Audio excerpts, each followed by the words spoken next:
On this Bourree from the French Suite No. 5, I think the challenge is how to alter how you're playing the same rhythm over and over. He has the quarter, eighth quarter running through the whole Bourree. And sometimes there's different directions, and you have to pay attention to the direction of that rhythm, the melodic direction of that very rhythm, because that's what he changes, the melodic direction.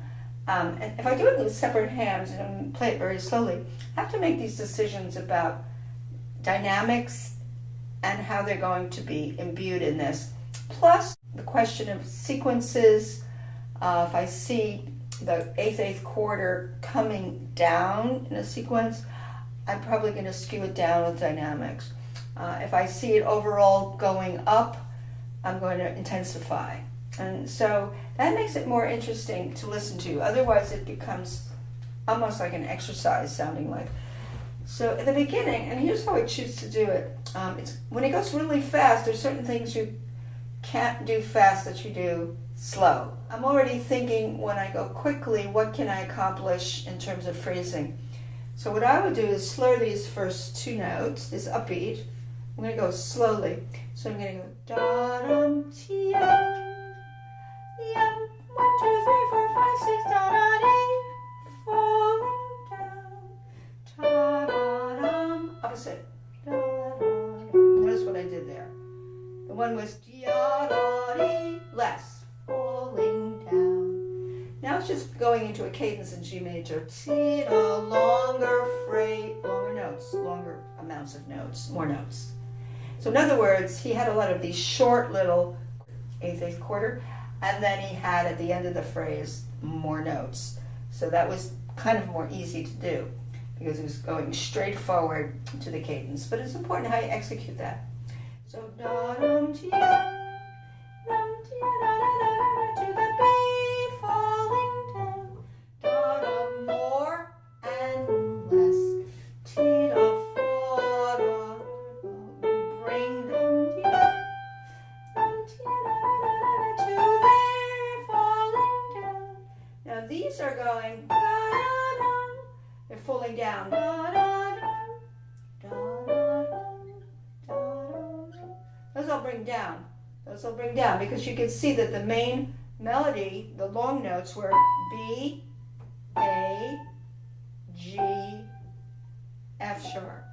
You sing it, you kind of get a sense of how you're shaping these various things. Another thing you might think of, that descending quarter, which is descending like a scale, with a little springboard 2/8 to the quarter.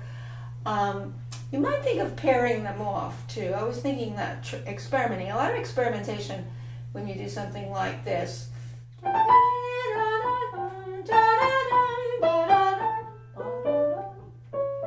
what I did that way was I sort of did two a little more intensely, and the next two, even though they're coming down, I answered a pair of them with a soft. So if you go quicker, you can kind of see how nicely that works. If you go, you take a little extract of it. If you did this.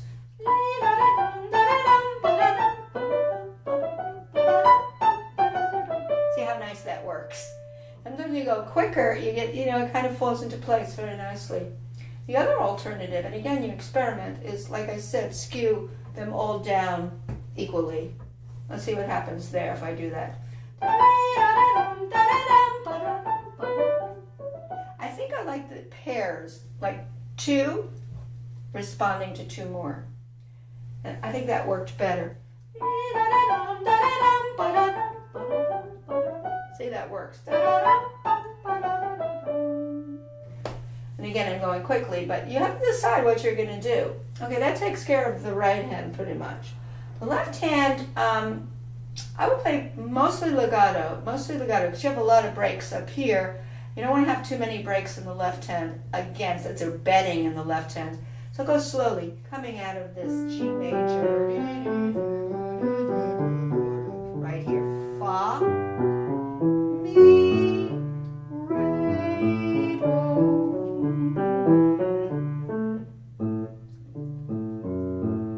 Tia.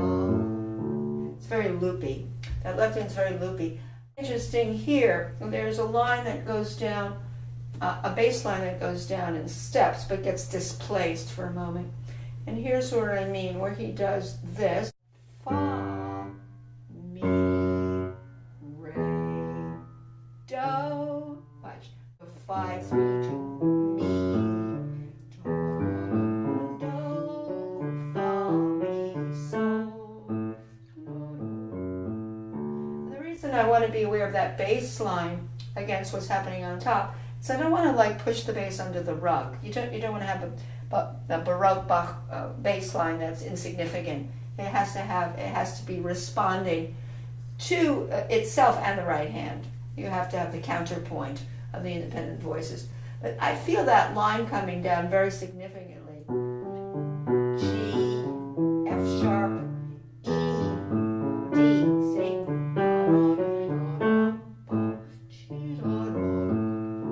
Remember, this is way behind tempo. You have to really know each line. You have to be able to sing that left hand line in a way, internalize it, know the right hand line. So don't be dismissive of anything with counterpoint of two voices. They're equally important, but you have to kind of know how they feed together. And when you go really fast, you don't want to lose those decisions.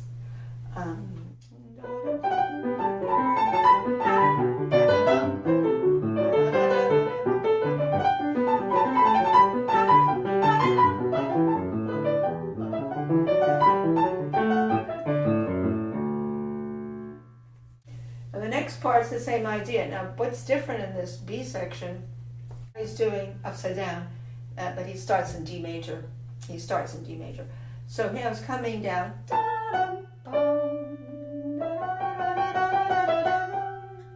have to decide what are you doing here.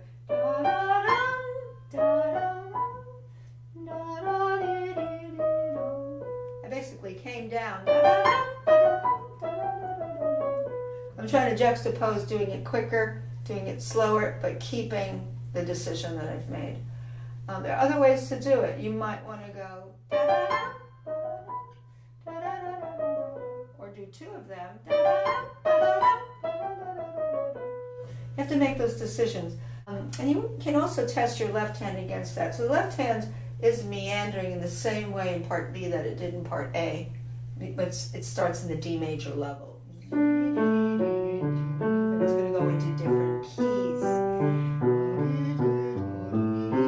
E minor, he went to E minor, G dominant, but E major 7. This is wacky. This A sharp, diminished. He's doing all kinds of things. Now we're back to E minor here. There's a lot of kind of fuzzy key identification where he's throwing in some diminished chords and some chromaticism and so forth. So you make your decision.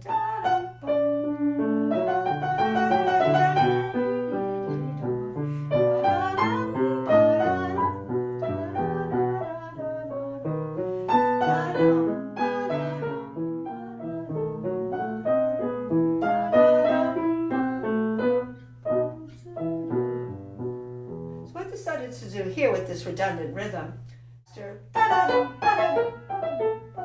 or straight down, sort of as a diminuendo, equalizing the diminuendo of all 4 of those. Somehow I like pairing them, like I did before in the first half. Those are decisions you make. And the good news is the left hand is pretty much legato, going through all of its meandering, broken chord bass, which is what's happening with the left hand for the most part, as you can see.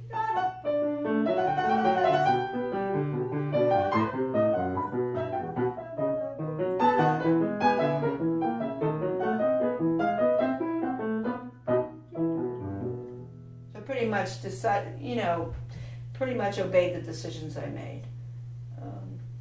Especially here.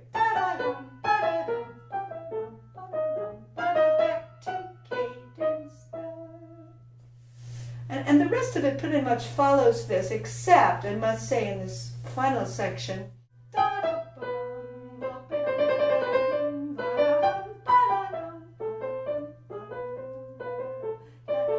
going up, going up.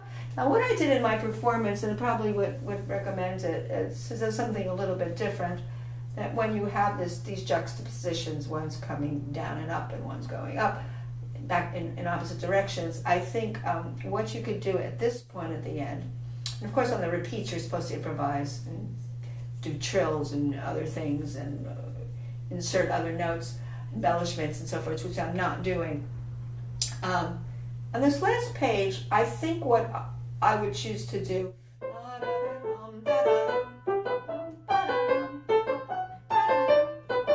that's where I probably would do that, where I would do detached, one group not detached, third, and the other group in three, and the other group detached. Because I think that really works in that ascending kind of scheme of them where they're intensifying. It makes sense.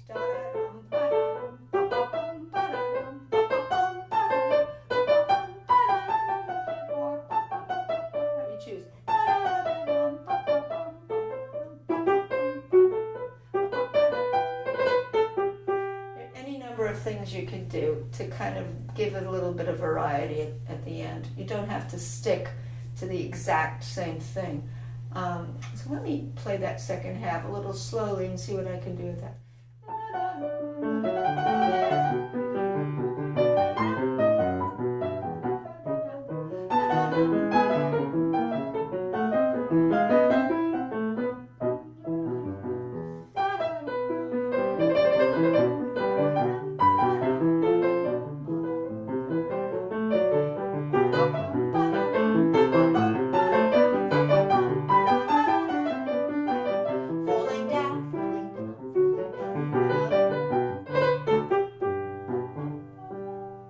So actually what you have is one line intensifying, and the line before the last one, that would be measure 22, 23, 24, 25 intensifying, and then starting about 26, the end of it, 27, 28, 29 to the end, you have the motif falling back down. Look at the principal notes when I say that.